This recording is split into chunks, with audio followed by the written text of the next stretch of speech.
glial cells, right? The different types of glial cells, the difference between glia and neurons, and then also maybe she might even say what's the functions of glial cells in general, right? And just keep in mind the function is to what? Support, protect, and nourish neurons, right?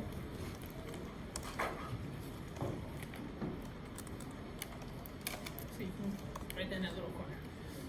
Yeah. Now, or I mean, you could turn this way. That way, I mean, like here, so that way you can face me too if you want. But if you want to go that way too, but you just have to turn your neck around.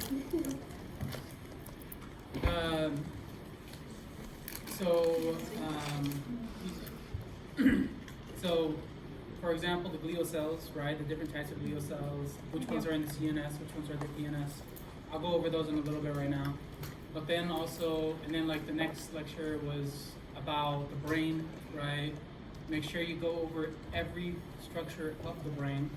All the lobes, start off with the lobes first, right? Frontal lobes, parietal lobes, occipital lobe, temporal, etc., right? Make sure you know the main functions of each of those, right? Of course, now with those, especially with this, with the lobes, I always suggest staying away from Google and whatnot, because the reason why it's always going to give you more information than you actually need to know, right? What was the temporal lobe? What did, when you looked it up, you remember? In physiology. It was, hearing?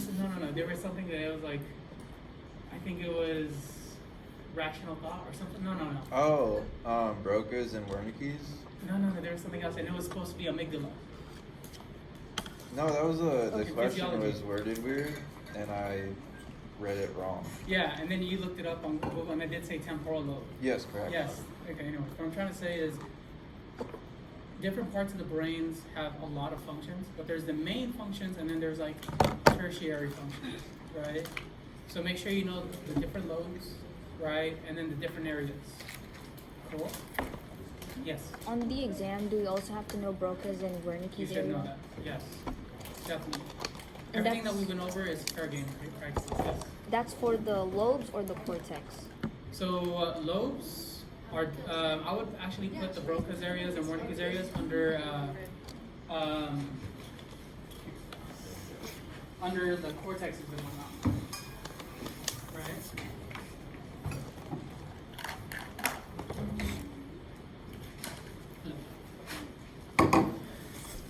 So the lobes are going to be overall functions, and then the differences between them and the cortexes are, they're going to be more precise, right?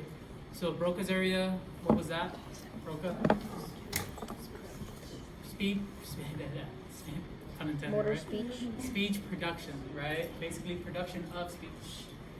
Come over here. I'll move my And then Wernicke's area is what? Comprehension of speech. So basically understanding speech. Does that make sense? Cool. Awesome.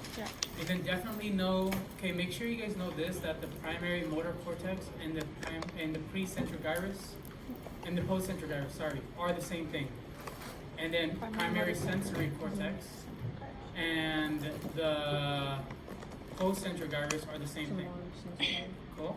Can you say that one? Of course. So primary motor cortex and postcentral gyrus are the same thing, right? They just have different names.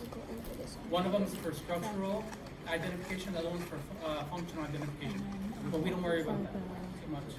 And then the precentral gyrus and the primary motor cortex are the same exact thing. Because she might just use one of those terms. And then as long as you know that they're both the same, you could possibly ask her and she'll probably give you the other name if you want, but just keep that in mind. It's good for you to know that, it's good for you to know both. Well, yes? Wait, primary motor cortex is the same as the postcentral gyrus? Precentral? What's the same as the postcentral? The primary sensory cortex. Sensory. Yeah, because think about it. It's primary motor because it's in front of the central sulcus and it's on the frontal lobe, right? Primary sensory cortex is behind it and it's on the parietal lobe. between the central circle. How do we feel about that? So close. Good? Okay, awesome. And so then once you know like the main structure of each lecture that she went over, then there's going to be things that are going to overlap with each other. Like for example, I can almost guarantee she'll have a taste question, right? And she'll say something tasted sour or sweet or bitter, right? And then she'll say which cranial nerve picks this up. If it's bitter, is it towards the back or towards the front? Back. Towards the back. So what is that? Glossopharyngeal. Glossopharyngeal. And if it's towards the front, Facial. facial, right? Does that make sense? Everybody okay with that? What is it? Back. Cool. What is the back? Then, and then she'll also might combine the, I don't know, she might say you're spinning around, and then you stop, but you're still dizzy, right? Which cranial nerve might pick this up? Oh, I also have a question. I was wondering this in class today. The liquid inside your ears, is she going to ask us the same question about like what was the disease? Vertigo? Vertigo. Would she ask us a question like that? Like She what might, causes but, vertigo? Like, whenever she asks the disease, she always gives you the symptoms of it, right? Or the things that might cause, and then it's your job to figure out, using that information, what to do with it, right? Like for example, I don't know, I'm gonna make up a disease right now. I don't know, Hello Kitty disease, I don't know. And this disease will affect, would constrict, would prevent the pupil from dilating and constricting. What cranial nerve might this be?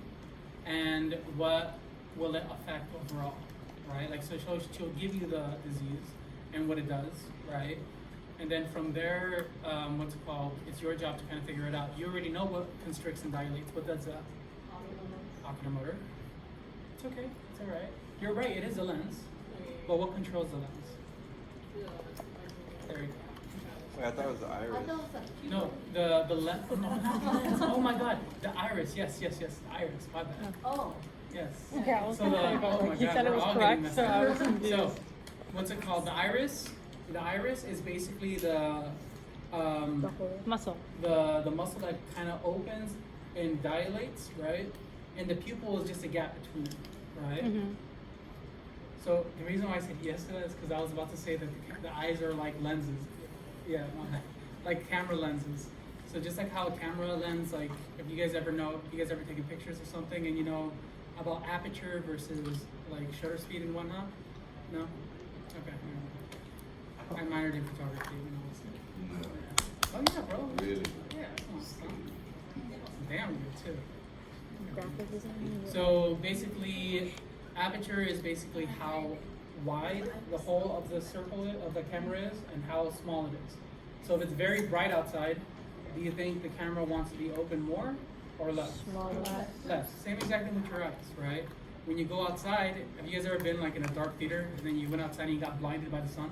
It's because it's very, very big. Your pupils are very dilated in order to pick up as much light as possible, right? Or vice versa. Like when we were outside and it was very bright outside, we walked into the library, it looked very dark, right?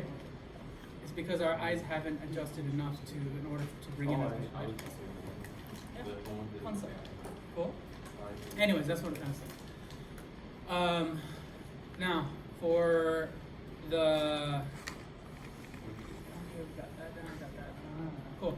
Now, what she might also do is she'll give you like a scenario, some kind of scenario-based thing, where she'll say, someone hit the side of their head, the back of their head, or the front of their head.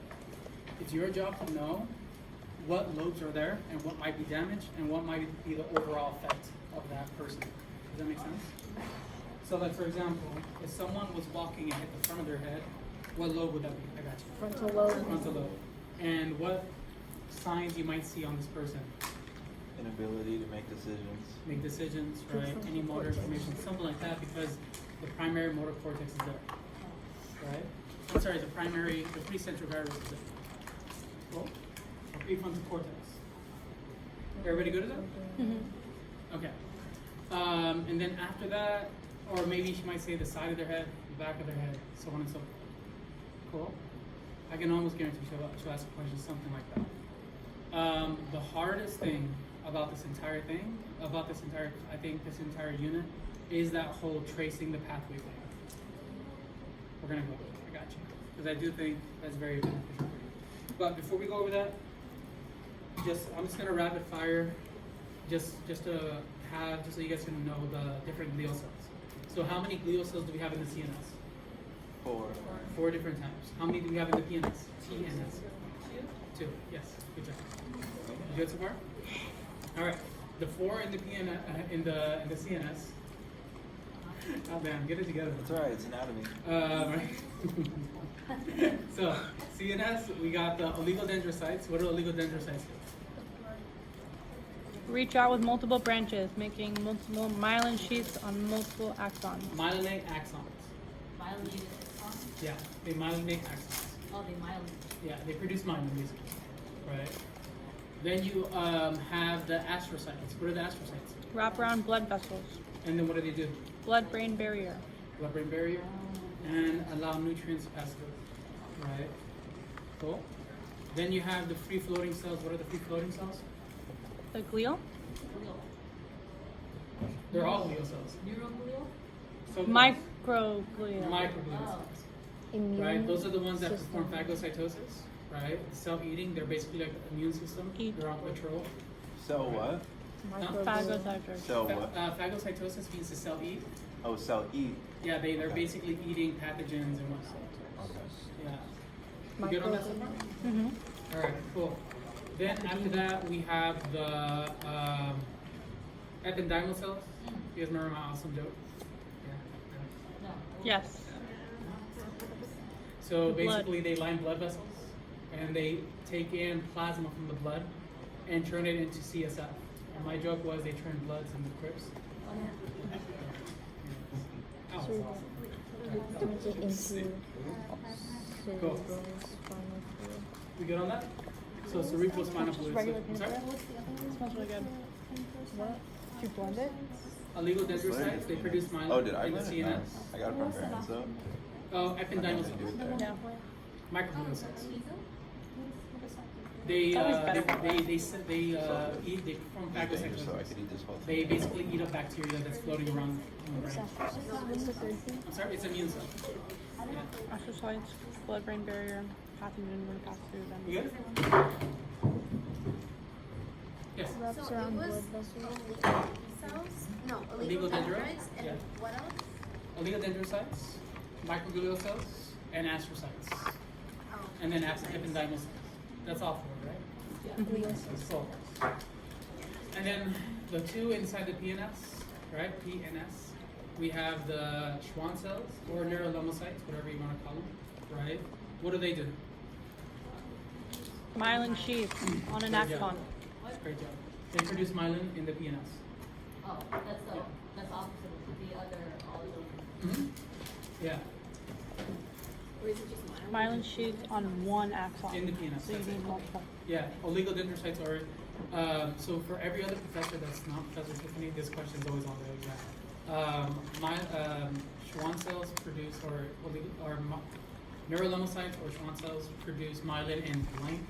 Oligodendrocytes produce myelin in blank. Right. Cool. All right. Great job. So it's Schwann and And oligodendrocytes. Yeah. Wait, there's Schwann cells and Neurolemocytes, Schwann cells are the same thing. But what's the second? Oligodendrocytes. There's oligodendrocytes in both? No. Schwann No. and Schwann satellite. cells and neurolemocytes. It's the same one. They just have different names, Okay. right? That's in the PNS. Schwann cells. Yeah, Schwann cells. I thought there were 2 cells. Yes, satellite cells is the next one. Oh, I haven't yeah. mentioned Oh, that yeah. yet. Glass Yes. Tupperware. And are the something. Schwann cells the ones Yeah, that but like plastic make leeches. individual of Great the- job. Plastic leeches. Yeah. Schwann cells In are your individual. Yes. They make We're all one filled with piece of myelin microplastics. sheath. You're gonna die Yeah. anyway. I mean, yeah, right. Hmm? Great job. And then satellite cells, where are they found? They are in the PNS. You're right about that. I lost it. I had it. Are they the microglial? In the posterior root ganglion. Sorry, go for it. Ganglion. Yeah. So Multiple they're only cell found in the bodies. posterior root ganglion. Remember that? PNS equals No? ganglion. Posterior root ganglion. That's where satellite cells are. Great job. That's what you said. Yes. The lumpy Yes, part. that's why I said great job. All On right. your posterior Okay. ganglion. I got That's the when we were nervous learning about the system ramus tracing and the. Okay. Yeah. I don't. I Because totally like. remember in that I didn't ganglion, study the it all posterior after root class ganglion, that there's day. cell but bodies, the sensory neurons. Around those cells, you have the It's because I have satellite to cells. focus on physio later today. That's. I was like. I flipped. I was flipped. Yeah.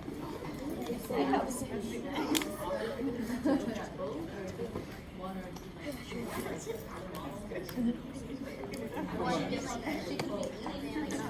Like I